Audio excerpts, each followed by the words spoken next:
राधे राधे। जय श्री कृष्णा। आप सभी प्रिय भक्तगणों को कार्तिक पूर्णिमा की हार्दिक शुभकामनाएं एवं बधाइयाँ। चलिए सुनते हैं कार्तिक पूर्णिमा की पौराणिक कथा।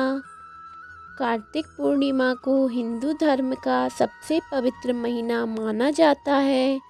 यूँ तो पूर्णिमा प्रत्येक मास के शुक्ल पक्ष के 15वां दिन होता है, लेकिन कार्तिक मास की पूर्णिमा का बहुत ही महत्व माना गया है।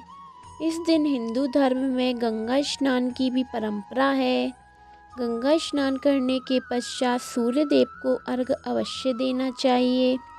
मानते हैं कि ऐसा करने से मनुष्य को अपने किए गए पापों से मुक्ति मिलती है। कार्तिक पूर्णिमा व्रत कथा।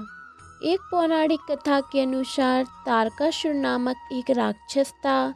उसके 3 पुत्र थे, तारकक्ष, कमलाक्ष और विद्युन्नामली।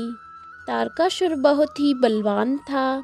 उसने धरती व स्वर्ग पर अपना आतंक मचा रखा था, जिससे परेशान होकर देवताओं ने भगवान शिव से उसका अंत करने के लिए प्रार्थना की।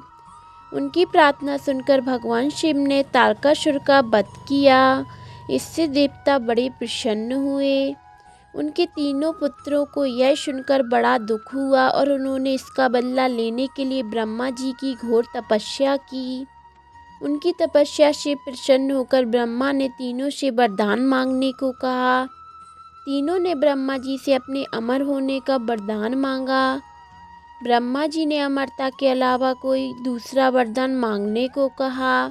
इसके बाद उन तीनों ने कुछ देर तक इस पर बहुत विचार किया।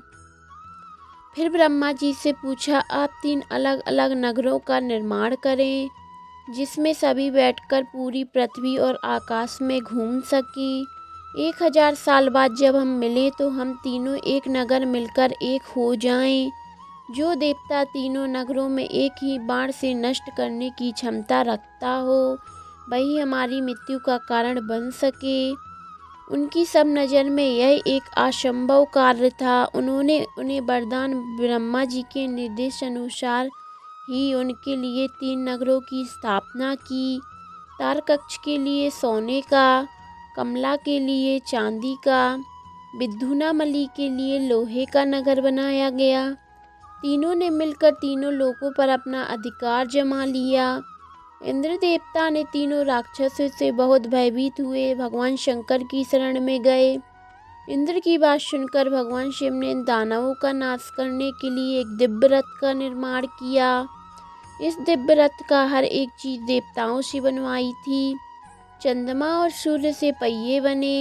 इंद्र, वरुण, यम और कुबेर रथ के 4 घोड़े बने। हिमालय धनुष बने और शेषनाग प्रचेता बने। भगवान शिव खुद बाण बने। बाण की नोक अग्निदेव स्वयं बने। इस दिव्य रथ पर भगवान शिव स्वयं सवार हुए।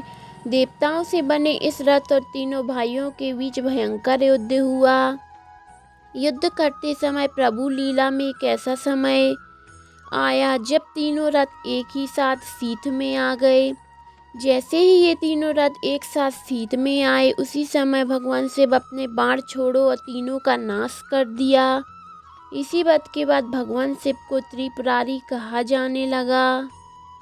भगवान शिव ने अपने बाण से तीनों नगरों को जलाकर भस्म कर दिया।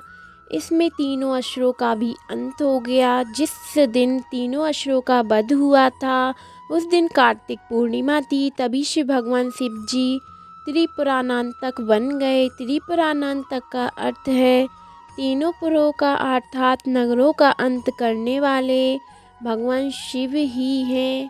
भगवान शिव को यही नाम दिया गया।